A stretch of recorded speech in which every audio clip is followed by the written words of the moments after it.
తను మన ఇంట్లో పని కోసం వంట మనిషిగా జాయిన్ అవ్వలేదేమోనని నా డౌటు.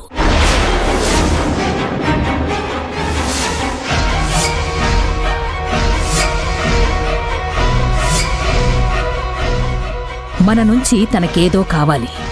నీకెందుకలా అనిపిస్తుంది? అలా నీతో చెప్పిందా? తన ప్రవర్తన చెప్పింది,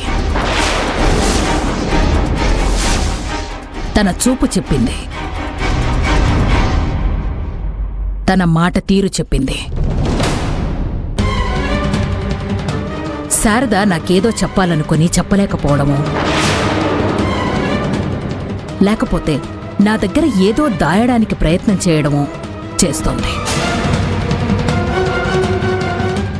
అదేంటో నాకు క్లారిటీ రావడం లేదు.